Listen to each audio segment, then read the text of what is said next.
गोंदिया जिल्ह्यातील देवरी, अर्जुनी मोरगाव आणि सडक अर्जुनी या तालुक्यांमध्ये यंदा कलिंगड लागवडीला मोठा वेग आला आहे. कमी पाण्यात आणि कमी कालावधीत भरघोस उत्पादन देणारे पीक म्हणून शेतकरी कलिंगडाकडे वळत आहेत. जिल्ह्यात तब्बल 221.55 हेक्टर क्षेत्रावर कलिंगडाची लागवड करण्यात आली आहे. सध्या पिकांना फुलोरा आला असून एप्रिल महिन्यात गोड आणि रसाळ कलिंगड बाजारात दाखल होणार आहेत.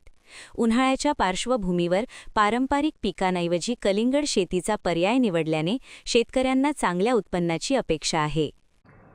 गोंदिया जिल्ह्यामध्ये देवरी, सडक अर्जुनी आणि अर्जुनी मोरगाव या 3 तालुक्यामध्ये यावर्षी कलिंगडाची लागवड चांगल्या प्रमाणात झालेली आहे.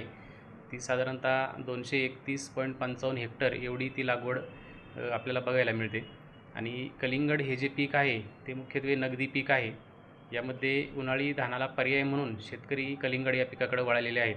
त्याचं मुख्य कारण म्हणजे याला चांगला बाजारभाव शेतकऱ्यांना मिळतो आहे.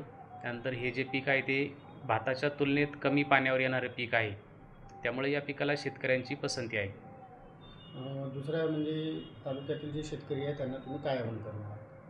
तालुक्यातील शेतकऱ्यांसाठी आणि जिल्ह्यातील सर्व शेतकऱ्यांसाठी माझं हेच आव्हान राहील की आपण उन्हाळी धानापासून कलिंगड असेल, भाजीपाला पिकं असतील किंवा मका असेल या पिकांकडं वळावं, जेणेकरून या पिकांमधून आपल्याला नगदी स्वरूपात इन्कम मिळते.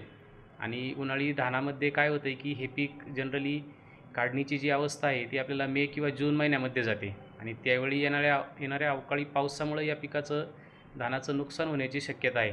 त्यामुळे ही भाजीपाला पिकं असेल, कलिंगड असेल, मका असेल तर हे पिकं जे आहेत आपल्याला एप्रिल आणि मेमध्ये साधारणतः याची काढणी होते. त्यामुळे आपल्याला याच्यातून चांगल्या प्रकारे आर्थिक उत्पन्न मिळू शकतं. Sunil Kawale, the sting operation news, Gondia. The sting operation news, सत्याचे दुसरे नाव, अन्यायावर लेखणीचा घाव.